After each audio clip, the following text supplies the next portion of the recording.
Welcome to Tuesday NEWSDAY, your number one resource for the entire week's worth of VR news. This week kind of feels like the calm before the storm, that storm being a bunch of new headsets coming in just the next few months. But some really interesting things did happen this week. Meta just partnered with Qualcomm to make new specialized, more powerful XR chips. A bunch of awesome new games were announced that you don't want to miss, and there's something really weird going on with SteamVR, including this mystery headset. All that and so much more, let's just get right into the news. So let's start this one off with some pretty shocking news. Snap, the parent company of Snapchat, just announced that it's not only laying off 20% of its workforce, but laying back and refocusing a lot of its XR and AR endeavors. I don't think that many people really know about this, but Snap released a pretty crazy set of full-on augmented reality glasses called Spectacles about a year ago, and besides its really narrow field of view, it looked to be some of the most promising first true AR glasses. And well, after an absolute crash of 80% of their market worth, they're now moving away from that and refocusing on all of their efforts, including the firing of multiple AR and VR specialists, as well as canceling other projects like their drone camera. And to me, right now, it looks like Snap is in a prime position to either go belly up or go really slowly in the future, or maybe even get acquired by another company, which will be very interesting. Next up, lately I've heard a lot of people asking about what is happening with that Nofio Valve Index wireless adapter. And I'm pretty excited to say that their Kickstarter just launched and they're funded after just one day, raising nearly $300,000. Valve, take some notes, we all really wanted wireless. And I did a whole segment showing my in-person impressions of the device a few weeks ago, and it was really good. By far the best wireless PC VR I've ever used, so I'm excited to see the full unit and see what they've done with it, estimated to be shipping in March of next year. And really, this just breathes a little more life into the now 3-year-old Valve Index, especially if you're either new to the Index or just really love it and don't want to swap. And I should also mention that Nofio offered an affiliate code to help support my channel, so if you're interested, definitely use the link in the description. But no hard feelings if you're not. So I'm a big fan of haptic feedback in VR, like haptic vests or gloves, and I mean, it makes sense. It allows you to feel far more immersed in-game, whether you want to feel a hug or a gunshot. And while haptic devices aren't exactly everywhere yet, this may be coming to change pretty soon, with Meta recently acquiring haptic technology company Lofelt. Lofelt specialized in a haptic bracelet called the Baselet, a really weird device from 2017 that was designed to mimic the live music or club experience while just wearing a simple bracelet and listening to music. It was almost like wearing a subwoofer but on your wrist. And while this wasn't necessarily VR at all, and the device never really took off, not sure if you can tell, but Lofelt's recent work has been far more related to creating believable haptic tools for developers to implement into their games or simulations. So this acquisition actually makes quite a bit of sense. Meta has been talking about their TASB prototype for a long time, a device worn on the wrist that is meant to create more believable VR and AR interactions, as well as significantly improving hand tracking accuracy. So between Lofelt's patented haptic technology and their work on creating haptic SDKs, it's pretty easy to come to the conclusion that Meta is really working to evolve their wrist haptic prototype. Although I do find this to be interesting timing though, as another Meta acquisition is currently being blocked by the Federal Trade Commission, stating it was illegal and that, quote, Meta is trying to buy its way to the top. So I don't know, I guess we'll see where this goes. However, that was not all. Let's talk about probably one of the bigger underground things that happened this week. Meta and Qualcomm just announced a multi-year partnership to create faster, more powerful, and efficient XR-ready chips for the future. But the interesting thing isn't just the partnership or chips, but who it involves and why. Meta and Qualcomm have already had a pretty decent partnership up until this point. I mean, every single Oculus standalone headset has used some version of Qualcomm Snapdragon processors, including their upcoming Quest Pro. But the current XR2 processor is based off of a 2020 Snapdragon 865, and there have been two newer iterations of Snapdragon since then. While here in the VR space, we're still stuck with the XR2. And even though it seems like devs are finding finding new ways to push the chip every single day, it's still, at the end of the day, a 2-year-old chip. But the nature of this partnership is particularly interesting. Meta announced quite a while ago that they were working on their own custom silicon, similar to Apple and Google, built to power their next generation of VR headsets along with their own custom operating system, XROS. And well, Meta's operating system quickly ran into big issues. And while I'm sure they have multiple teams working on something in this realm, their OS was more or less canned as they decided to continue using Android like we currently have on Quest. And it seems like Meta's custom silicon also isn't going all that well. So rather than directly compete against Qualcomm and all of the headsets that they provide chips to, and eventually Apple and probably Google too, they instead formalized a partnership to develop chips to the spec of exactly what VR and AR needs. Which means a few things. One, new chips are probably coming sometime soon. Not like super soon, but within the next year or so. Likely going to vastly improve on the current XR2. Chip technology has just come a long way in the past couple years. And I do think another interesting thing is that Qualcomm has changed the name from Qualcomm XR2 to XR2 Gen 1. So we'll likely be seeing something closer to an iterative jump using the same name. But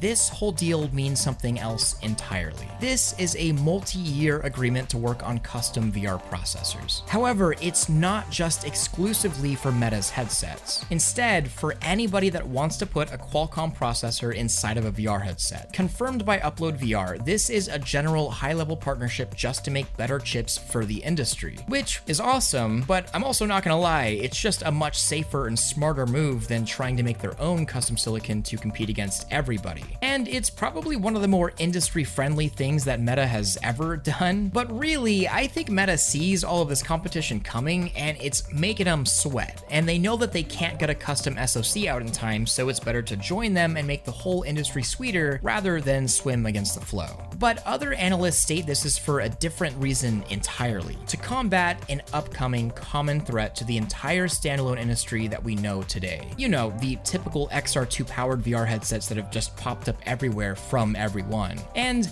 that common threat is Apple. For years, they've hinted at some sort of XR device, of course, on their own silicon. And for every device Apple hypothetically would sell, Qualcomm in turn loses out on market share, which is why this partnership means so much to kind of everything. As Road to VR states, quote, "Ultimately, the partnership is a maneuver in a fight for early ground, in a market that the companies expect one day will be worth trillions of dollars," end quote. Really, I couldn't have said it better myself. That M1 powered Reality Pro, if it ever comes, will likely be quite a shakeup. Some really funky stuff has been going on with SteamVR lately, particularly regarding the monthly VR hardware surveys. This VR survey has pretty much always been a relatively surefire way, if not the only way, to get detailed analytics and stats on VR headset growth, broken down by each headset to see which hardware grew in popularity and which headsets shrunk. Also, just to see overall PC VR growth, but the past few months, it's been incredibly anomalous. This is what the SteamVR hardware survey graph normally looks like, a relatively consistent slow growth that shows somewhere around 2% of all Steam users have had a VR headset connected to their PC, at least within the past month. Then, completely randomly, it appeared that millions of new VR users joined the PC crew, bringing that number to over 3%. Then, soon quickly falling to even lower than normal. Then, once again, this past month's survey showed that PC VR usage on Steam had tripled to almost 7% of all users. If this data is to be believed, then according to Steam, out of nowhere, 5 million new people just got VR, and PC VR at that. But that's not even all the weird stuff here. According to the survey, the Quest 2 and Index actually dropped in user base by a pretty large margin, while an unknown and mysterious other category popped up, raising from the typical 2% that this category normally is to 15%, which kind of makes no sense. Unless there's this magical headset that millions of people are using that we don't know about, I don't know. And this is kind of a big problem. This survey is the only thing we really have to go off of in terms of PC VR headset usage and growth, and given these stats, SteamVR hardware surveys are entirely unreliable. And the scarier thought is that they may have always been unreliable. We may have had the numbers off entirely. We have absolutely no clue how many actual people own VR headsets on any platform. And every bit of those percentages that we've all been reporting on and talking about for years could have just been total fluff. tough. Although some people do state there may be some explanation for this. It could of course just be some weird anomalous reporting where numbers got fluffed up, or it could be that different regions like China or Russia have been added and then taken away from the survey, or Steam survey techniques could have just changed without anybody knowing, or maybe this random other category is a placeholder for what is now being registered as Meta Quest rather than Oculus. I don't know. We really have absolutely no clue, and Valve hasn't stated anything on the issue, which is a little unsettling. We're just really entirely in the dark about whether this survey information is factual or not, and that also makes us wonder whether any other Steam data is even true or not either. On that note, I think we've all been feeling some of those VR blues the past few months, as new content has been somewhat dry to say the least. But a few new games are looking really exciting that have just recently been announced, and it should bring you out of that little VR blue at least a little. So here are some of the games that are coming soon. Let's start off with Breacher, a Rainbow Six Siege style game by the developers of Hyperdash. Overall, it just looks super clean. It's from an experienced dev team, and I feel like the Rainbow Six Siege style of gameplay would work perfectly for a VR game, if executed correctly, of course. But this is looking really promising. Plus, it's launching for most platforms, PC VR, Quest, and the upcoming Pico headsets. I'm just thinking about how intense a really good Siege style game would be in VR. Breaching doors, setting up and looking for traps seems like a perfect VR fit, and it's coming to open alpha later this year. Another game coming soon is Into the Radius. By this time, that's a PC VR classic, but it's coming to standalone on Quest 2 in just a few days. This game has grown so much since I first played it. Originally, I tried it a couple years ago and I moved on because it had some frustrating controls or weird design choices, but after numerous massive updates, Into the Radius is looking pretty darn good, and pretty soon you'll be able to play it on Quest. Easily dozens of hours to be fun here exploring this wasteland. As long as it's a good port, we'll have to see if it's good first, but this is definitely one of those must-try games, so keep it on your radar. Another exciting one is Ultimex from Resolution Games, the developer of one of my favorite VR games, Demeo.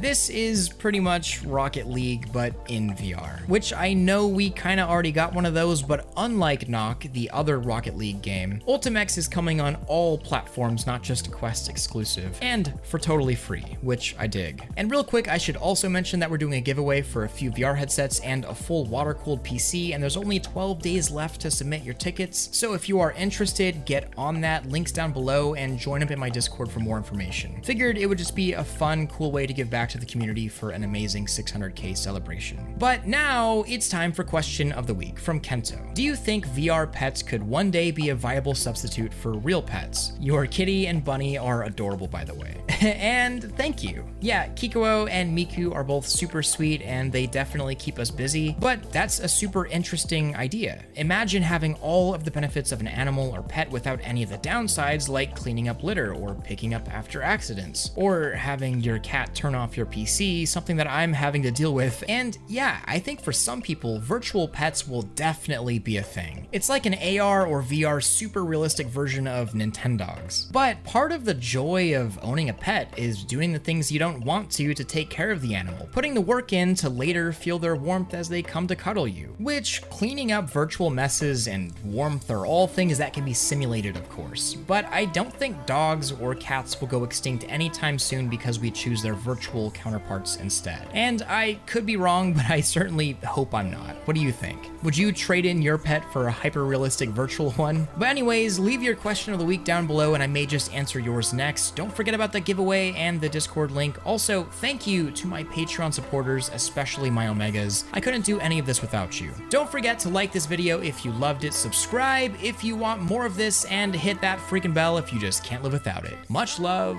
Thrill out.